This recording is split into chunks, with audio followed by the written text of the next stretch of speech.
from vitalitybyjenny.com, and today I wanted to talk to you guys about how to start a raw food diet.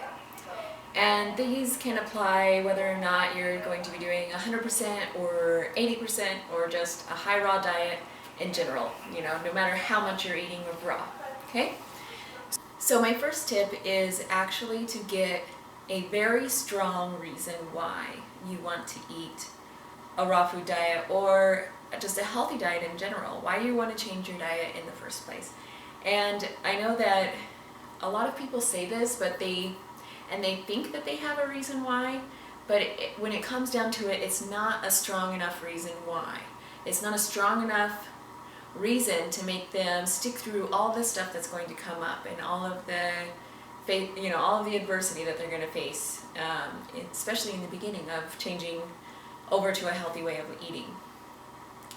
So even if you think that you have a why, I want you to take a really good look at it and see, is it general?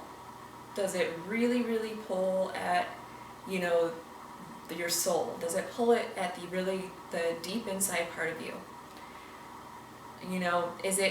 Can you see in the future it really helping you through some difficult times? Okay, because some challenges, because we all have, not we all, but many of us women have a goal to lose weight, and we would like to, lose weight, and that would be like our reason why. But how strong is your motivation to lose that weight? And this is only a question that you can answer, because it's going to be different for everybody. If you are a situation where, say you're a teenage girl and you're overweight and every day you're getting teased at school and you're not getting asked out on dates, and then something very specific happens that triggers you to say, okay, enough's enough, I'm done, I'm losing weight. And then that, for at least the initial period, would be a very strong motivating factor. But if you're just, if you're a new mom and you're still hanging on to some baby weight and all the other moms that still has their baby weight, and you'd still like to lose it, but you don't have a lot of time and energy, this kind of situation, is the motivating factor of wanting to lose some weight, is that going to be strong enough to get you through the initial transition period? I don't know. I'm just saying that it can be different.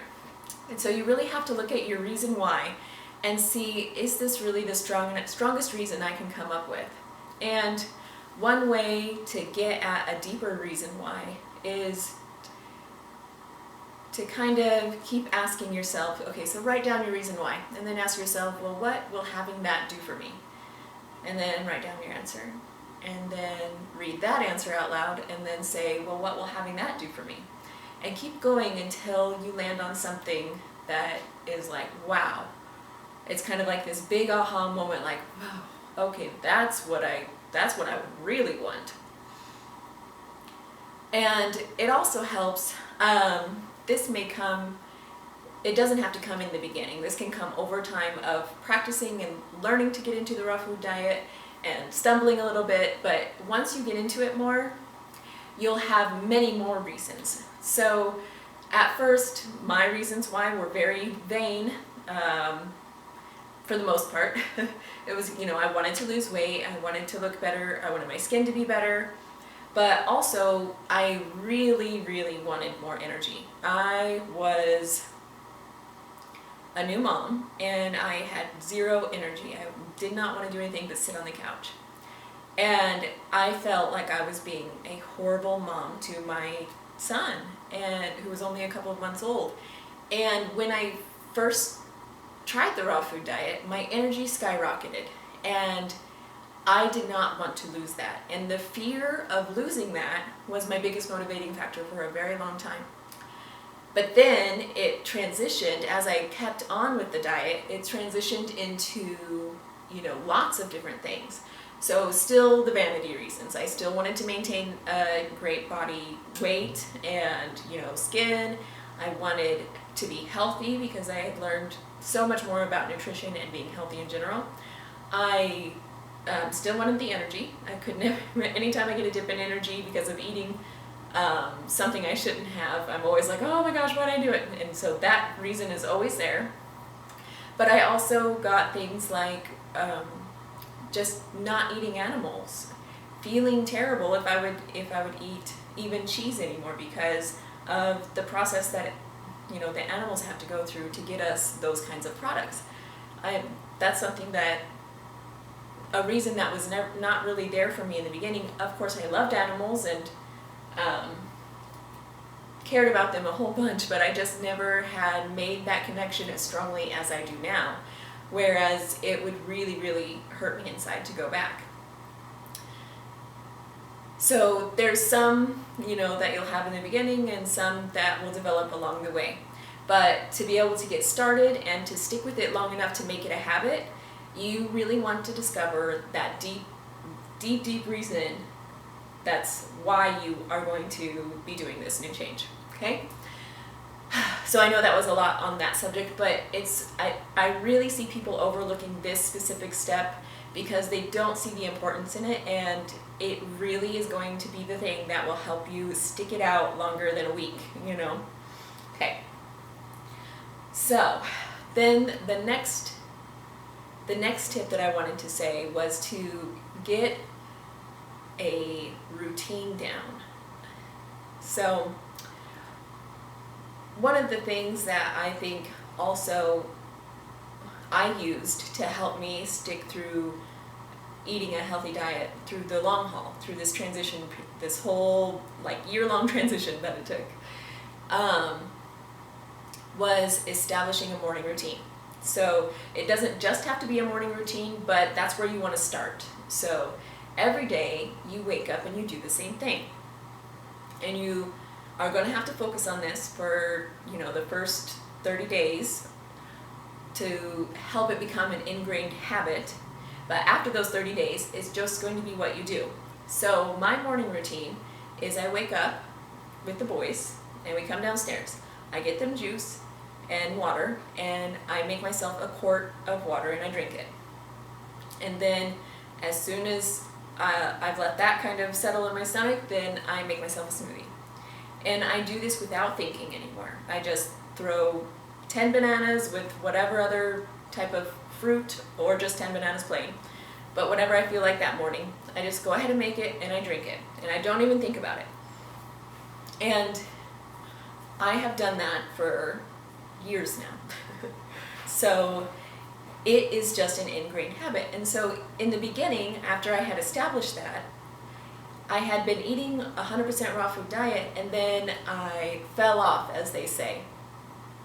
And I started eating more cooked foods and more and more and more cooked food. But no matter how much more cooked food I ate, I always woke up and drank that smoothie in the morning.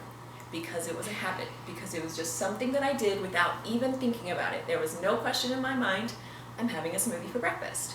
And so I highly suggest that you get your own little routine down in the morning where you will have that raw, delicious fruit smoothie or fruit breakfast.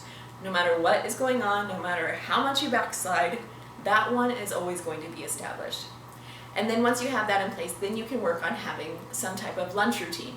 But it's a little bit harder to establish a routine once your day is already going, because there's several different places you can find yourself in for lunch. And so it's a little bit more difficult, but it definitely can be done, okay? But definitely start on the morning routine. And then my last tip for getting started on a raw food diet is to stock up on fruit.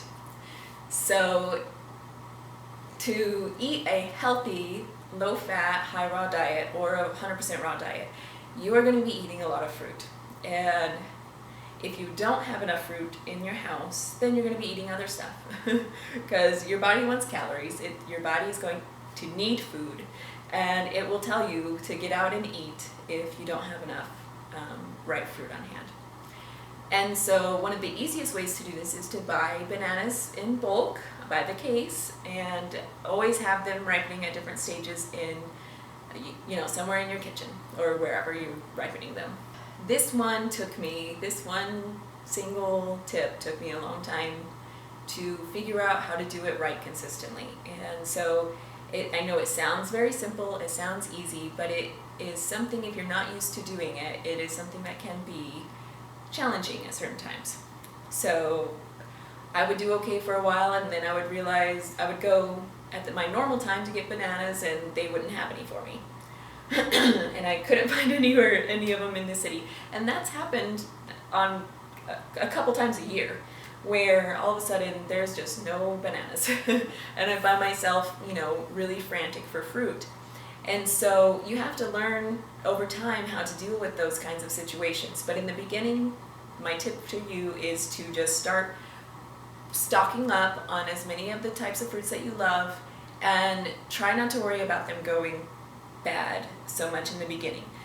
You're going to learn as you progress. You'll learn how to not let things go bad, or how to, freeze things whenever they're over ripening.